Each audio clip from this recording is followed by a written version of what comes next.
Bonjour à tous mes amis, une vidéo. Ah, j'ai pas allumé. Ah, il faut que j'allume quand même, sinon on va rien y voir. Voilà mes amis, bonjour. J'espère que vous allez bien. Nouvelle vidéo, ça fait si longtemps, hein. Après le roi Louis XIV, j'ai fait un peu un break. J'ai un peu arrêté la chaîne parce que bon, elle n'évolue pas beaucoup. Je ne sais pas si je vais la continuer. Enfin bon, peu importe. J'espère que vous allez bien. En tout cas, n'oubliez pas, chers amis, de vous abonner, de partager, de liker, mettre un pouce.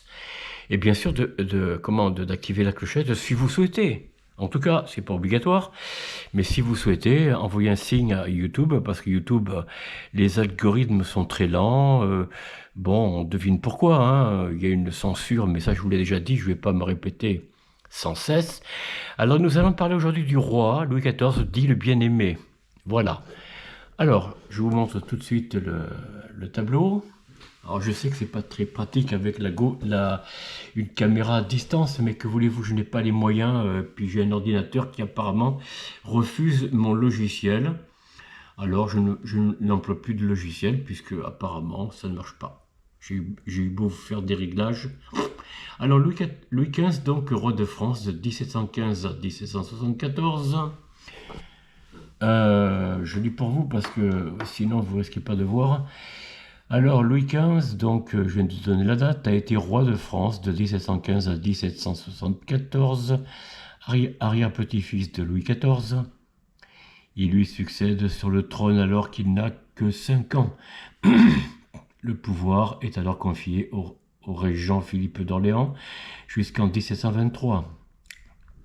Bien conseillé par le cardinal de Fleury, le jeune monarque suscita au début de son règne espoir et enthousiasme dans le royaume et gagne le surnom de bien-aimé. Quelques décennies plus tard, l'ambiance est bien différente. Perte du Canada, de la Louisiane et des Indes à la suite de la désastreuse guerre de 7 ans. Fête dispendieuse, wow, c'est la continuation de Louis XIV, hein.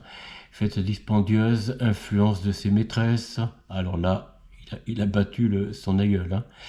Réforme trop timide trop tardive, dans du désastre du trop tardive. Bon, les reproches sont légion.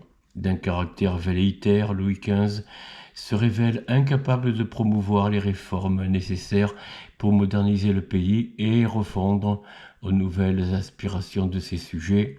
L'absolutisme royal est en crise et les germes de la Révolution française sont plantés.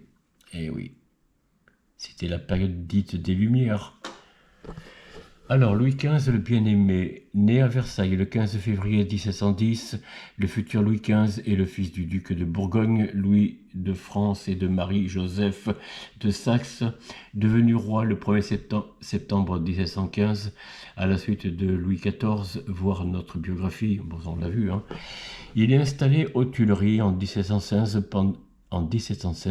pendant le règne de Philippe d'Orléans. Il est confié aux bons soins de Madame de Ventadour et du maréchal de Villeroy, ainsi qu'au cardinal de Fleury, auquel Louis doit son excellente instruction et un intérêt pour les sciences et les techniques, qu'il encouragera sous son règne. Louis XV devient majeur en 1723, l'année de la mort du duc d'Orléans. Marié à Marie Lesinska, fille du roi de Pologne en 1725, il abandonne longtemps la responsabilité des affaires au cardinal Fleury, son précepteur. Cette période est la plus prospère du règne, résistant à l'opposition du Parlement de Paris et des jansénistes. Fleury s'efforce de restaurer l'équilibre des finances publiques, favorisant le développement de l'économie et le commerce colonial. Traite atlantique, commerce triangulaire. Alors, qui c'est ça? Ça, c'est le duc d'Orléans. Je crois que c'est le duc d'Orléans, ça, non? Non, c'est Louis XV, oh, pardon. C'est lui le duc... Non, toujours Louis XV. Ah bon, décidément... Bon, je ne suis pas très fort, hein, j'avoue que... Alors, pacifiste, il mène une politique de paix à l'extérieur, mais se laisse entraîner dans la guerre de la succession de Pologne 1723-1738 pour soutenir le beau-père du roi Stanislas Leszczynski. Le traité de Vienne 1738 met fin au conflit et le duché de Lorraine est légué à la France à la mort de Stanislas en 1766. Puis en 1740 éclate la guerre de la succession d'Autriche qui est marquée par l'inutile victoire de Fontenoy 1745 et qui se termine en 1748 par la paix sans vainqueur d'Aix-la-Chapelle. On reprochera longtemps à Louis XV d'avoir travaillé pour le roi de Prusse, son allié et seul bénéficiaire du conflit. Voilà le cardinal de Fleury, son bienfaiteur. La corrégence Pompadour. La mort de Fleury en 1743 amène Louis XV à s'intéresser davantage à la conduite du royaume. Il annonce son intention de gouverner personnellement et ne nomme pas de Premier ministre, tout comme son aïeul, Louis XIV d'ailleurs. Non, il y avait un Premier ministre, mais il a repris après le pouvoir. Bon. D'une personnalité fragile et efficace, il subit rapidement l'influence de ses nombreuses favorites, en particulier celle de la duchesse de Châteauroux et de la marquise de Pompadour d'origine bourgeoise. Eh oui, la bourgeoisie commence déjà à implanter les graines de la Révolution. Cette dernière, belle, intelligente et cultivée, est une femme de pouvoir, amie des encyclopédistes, vous voyez, et habituée des salons du siècle dit des Lumières. Pendant près d'une vingtaine d'années, la Pompadour agit comme une véritable souveraine. Elle fait et défait les ministres, conseille les ambassadeurs, renverse les alliances, correspond avec les militaires. Ses initiatives sont loin d'être heureuses et son influence auprès du roi se contente surtout à flatter les faiblesses du monarque. Voilà donc la Pompadour. La France connaît alors une période de division intense causée par l'opposition du Parlement et la politique fiscale du roi qui veut faire payer les privilégiés pour procurer de nouveaux revenus à l'État et à la politique religieuse. De plus, plusieurs ministres veulent éloigner Madame de Pompadour et éviter à la France de s'engager trop loin aux côtés de l'Autriche dans une nouvelle guerre européenne. Symbole de l'impopularité grandissante du monarque, le roi est l'objet d'un attentat sans conséquence qui laisse le royaume dans l'indifférence le 5 février 1757. Le fils d'une famille de fermiers ruinés, Robert François d'Amiens, voulant rappeler au roi ses devoirs envers ses sujets, donne un coup de canif à Louis XV, condamné comme régicide. Il subit un dur supplice, il a la main brûlée au plomb fondu et écartelé, place de Grève. D'accord. Robert François Damien, d'accord. La désastreuse guerre de 7 ans. Les rivalités coloniales entre la France et l'Angleterre sont telles qu'en 1755, les Anglais arraisonnent plusieurs centaines de bateaux de commerce français et s'allient en 1756 à la Prusse de Frédéric II, alors que Louis XV signe la même année avec Madame Thérèse d'Autriche le traité de Versailles. C'est le début de la guerre de 7 ans, qui va se dérouler sur 2 fronts dans le Saint-Empire et Outre-mer. En Allemagne, après l'invasion de la Saxe par Frédéric II, l'alliance de la France et de l'Autriche avec la Russie et la Suède, les Prussiens sont chassés de Bohême, battus à Klosterzeven, puis victorieux à Rosbach et à Leuthen, 1757, puis en 1759, les Prusses écrasent l'armée prussienne à Künzelsdorf et occupent Berlin en 1760. Mais l'avènement du tsar Pierre III amène la signature en 1762 d'une paix séparée entre la Russie et la Prusse. Alors, je vais peut-être pas continuer à lire parce que sinon je vais pas pouvoir finir ma vidéo. Voilà la chute de Québec, voilà. La fin du règne difficile. Oh ben, je vais peut-être continuer. La France s'enlise alors dans un conflit qui se déroule formale, d'autant plus que sur le deuxième théâtre d'opération, les troupes françaises essuient défaite sur défaite. Après avoir repris Minorque, envahie par les Français, la flotte anglaise coupe la France de ses colonies au Canada. Montcalm, qui perd la vallée du Saint-Laurent puis Québec, est tué à la bataille d'Abraham 1759. Montréal capitule en 1760. Aux Indes, Dupleix, gouverneur de Chandernagore, a consolidé auparavant les positions françaises auprès des princes locaux en échangeant une protection militaire contre des privilégiés commerciaux accordés à la Compagnie des Indes. Il combat d'abord efficacement les Anglais, la flotte de la Bourdonnais, réussissant à s'emparer de la Madras en 1746, mais Dupleix est rappelé en 1754 et les troupes françaises commandées par Thomas Lally, baron de Tolendan, en difficulté, sont contraintes de capituler à Pondichéry en Inde, donc en 1762. Enfin, alors que la France tente de s'appuyer sur l'Espagne, l'Angleterre occupe la Floride et Cuba. Il faut se résigner à traiter par la traite de Paris, février 1763, la France laisse à l'Angleterre le Canada, une partie de la Louisiane et des Antilles, ses possessions au Sénégal, et dédommage l'Espagne en lui cédant le reste de la Louisiane. La France garde la Martinique, la Guadeloupe et Saint-Domingue, mais ne conserve aux Indes que 5 comptoirs sans défense: Pondichéry, Chandernagore, Carical, Mahé et Yanaon.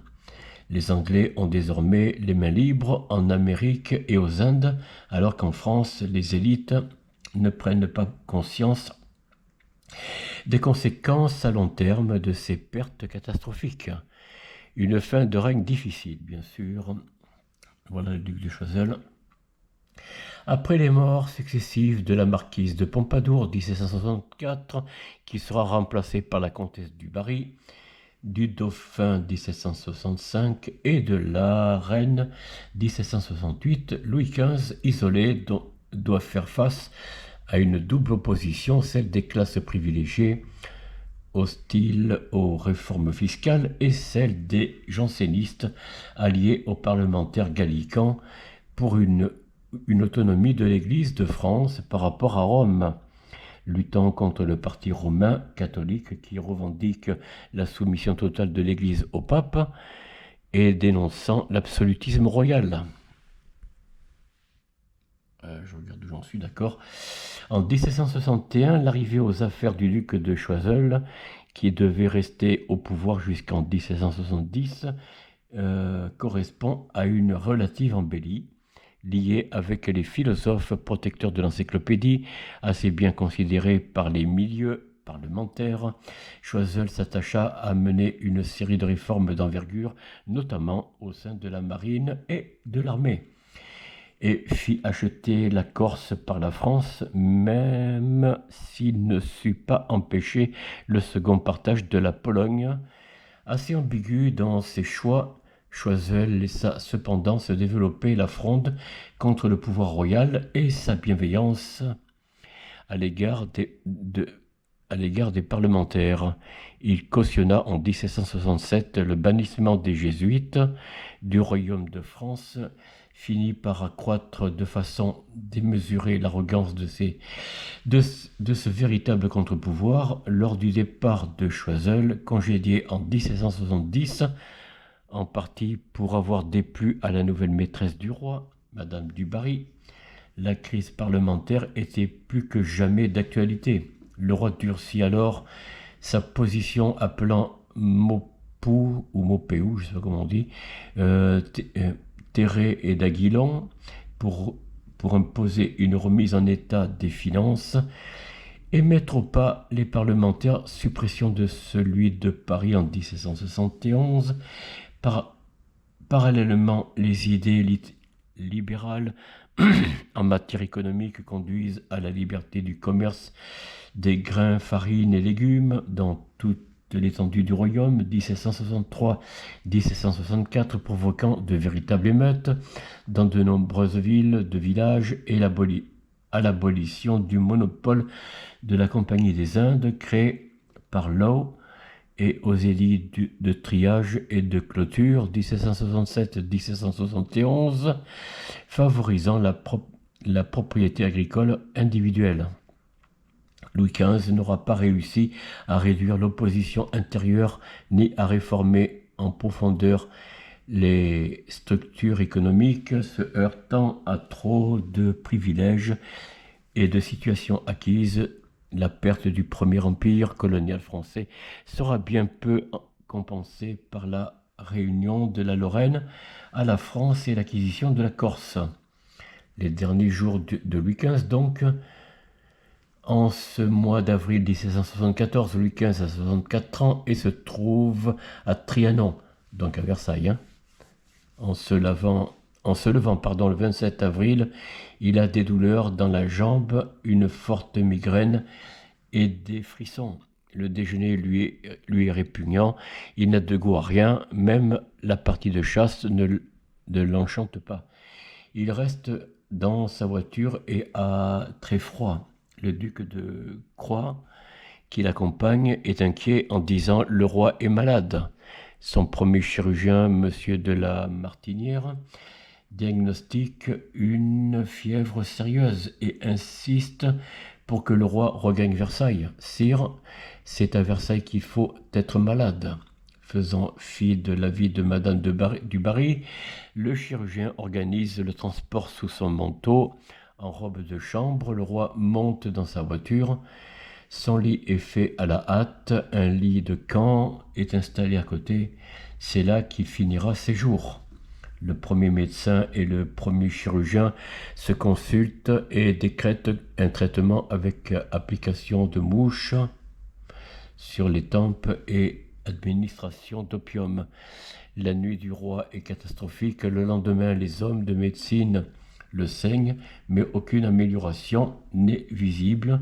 Ils envisagent une seconde, voire une troisième saignée, si besoin est. Louis XV sait ce que cela signifie. Après la troisième saignée, il devra recevoir les derniers sacrements.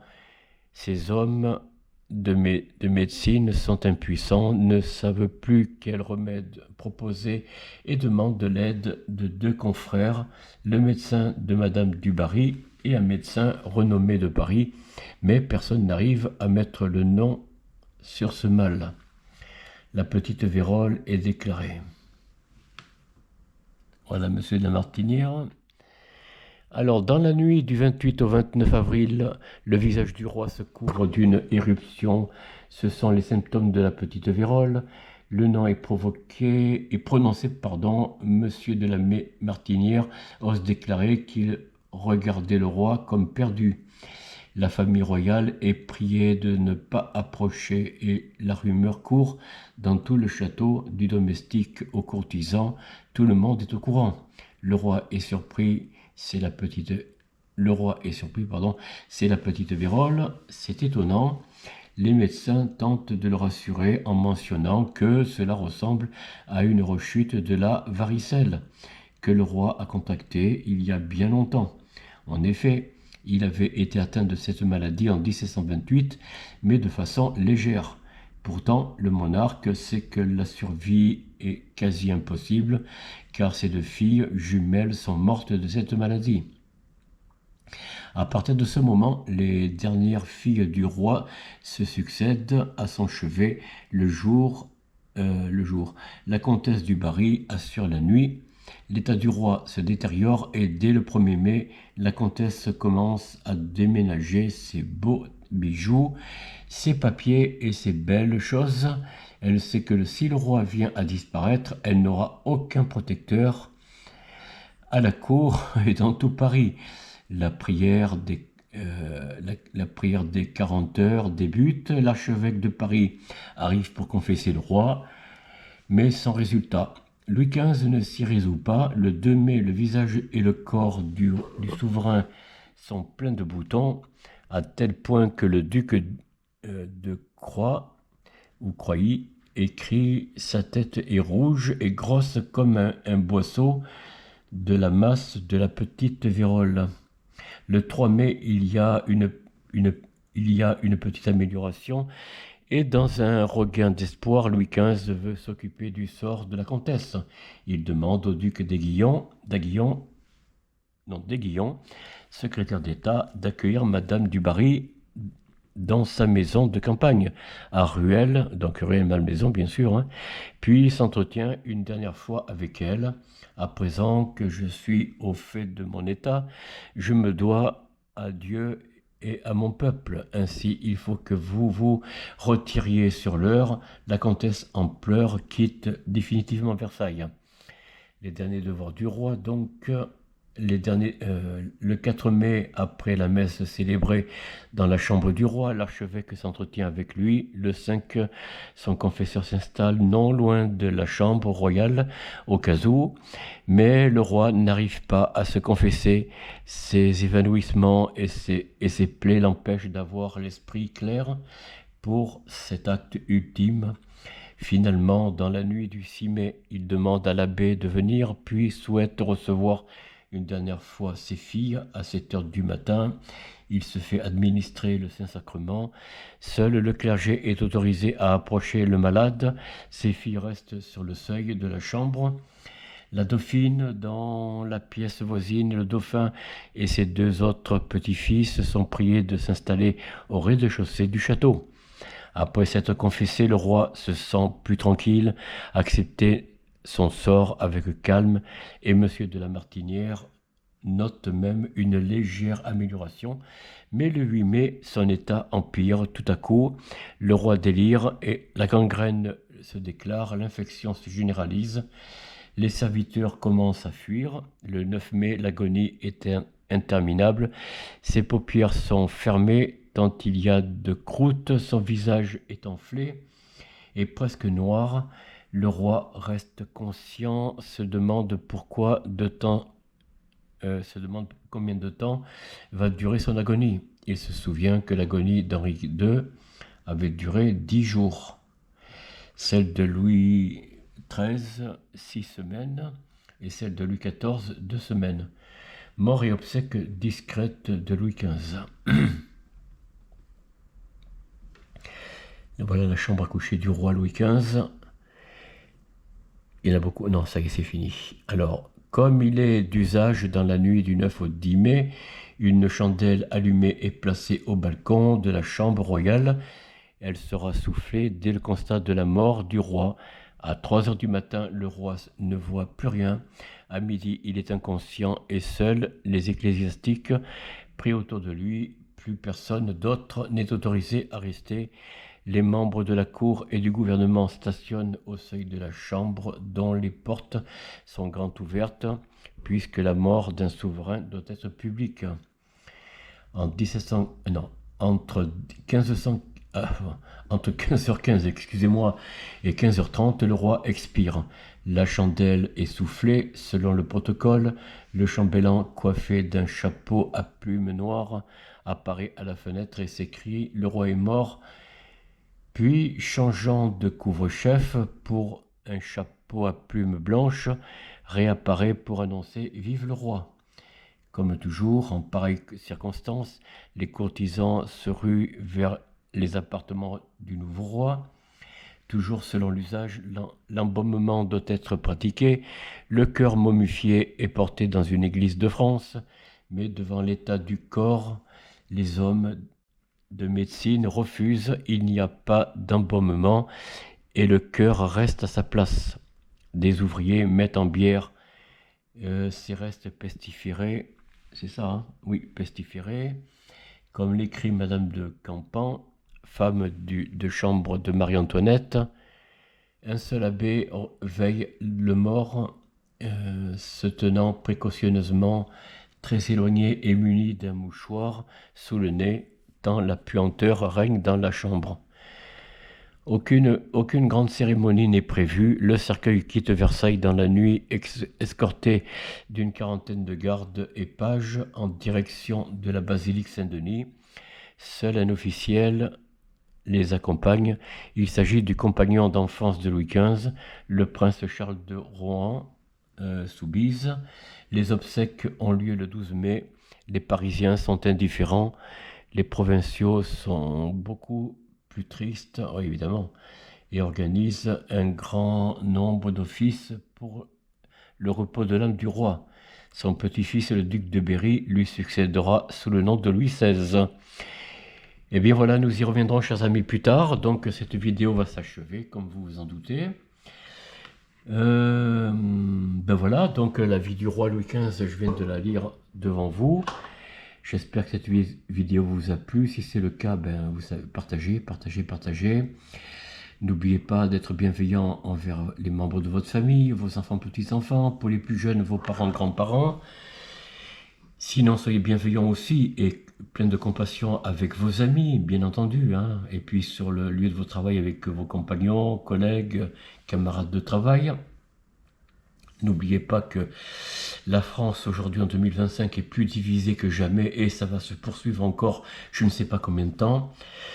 Dites-vous bien qu'un jour, il faudrait bien que ça s'arrête et qu'un jour un prince, un roi revient sur le trône de France parce que la monarchie, elle a eu ses hauts et ses bas bien entendu. Hein. Il n'y a pas eu que des bons princes, malheureusement pour le peuple. Hein. Le peuple a souffert surtout dans les derniers rois, hein, durant le règne des derniers rois. Après Henri IV, Louis XIII, bon, qui était un bon roi, mais Louis XIV aussi, il a fait beaucoup de choses, mais malheureusement le peuple en a souffert. Ça s'est poursuivi, vous l'avez entendu, sous Louis XV, et Louis XVI, impuissant, ben, malheureusement finira par succomber sous le